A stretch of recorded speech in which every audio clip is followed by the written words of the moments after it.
Well, he is set to be Arvind Kejriwal's man Friday. According to sources, Indian Administrative Services Officer of the 1989 batch, Rajendra Kumar, who's currently the Secretary in Higher Education, will be the Principal Secretary. Senior party members met IAS Officer Rajendra Kumar yesterday itself. The move could spell trouble for private power distribution companies. Remember, Kumar had issued instructions for an audit of power companies when he held the charge of Principal Secretary Power 3 years ago. Power companies had gone to court and the order was stayed. Kumar is also an IIT alumni like Arvind Kejriwal. Meanwhile, Aam Aadmi Party has also started a drive to identify and meet upright bureaucrats in the Delhi government who will then be assigned duties accordingly. Ankit Tyagi is now joining us on the phone line. Ankit, just tell us a bit more about this person, the upright Babus particularly, that the Aam Aadmi Party is looking at, and how Rajendra Kumar could be one of them who could be implementing some of those decisions, some of those plans that the Aam Aadmi Party has had in place for some time now. Ruchika, Rajendra Kumar is an IAS officer, senior IAS officer. In fact, he was the power secretary in the Sheila Dikshit government. He was the one who had ordered audit of all the discoms. Against his order, the discoms had gone to the High Court, and the matter is pending there.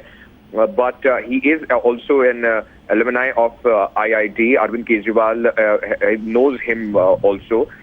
His image is of a very upright officer, and that is why my sources within the Aam Aadmi Party tell me that there has been in-depth deliberations as far as Rajendra Kumar is concerned. In fact, there were 2 meetings of senior party leaders and close aides of Arvind Kejriwal with Rajendra Kumar yesterday, and more or less it has been decided that he will be the principal secretary to the new chief minister as soon as he takes the governance in Delhi.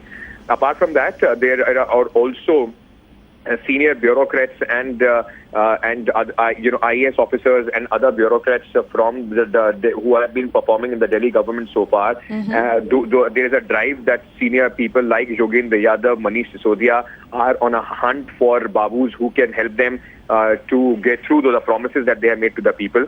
They are also looking at few key officers from the Union Territory cadre, those who are presently not serving in Delhi but are outside.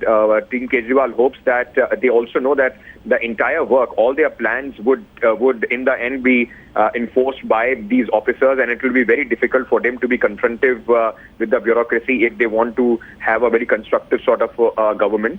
So they are trying to identify key officials, those who have a clean image, those who are known to be upright, so that they can be placed in key positions and the promises that Arvind Kejriwal has made can be delivered to the people. Well, interesting, because Arvind Kejriwal also comes from the services. He was an IAS officer, and of course we're now looking at some of the Indian Administrative Services officer who would be willing to work with the Aam Aadmi Party leader, who is slated to be the next Chief Minister of Delhi. Thank you very much, Ankit, for joining us.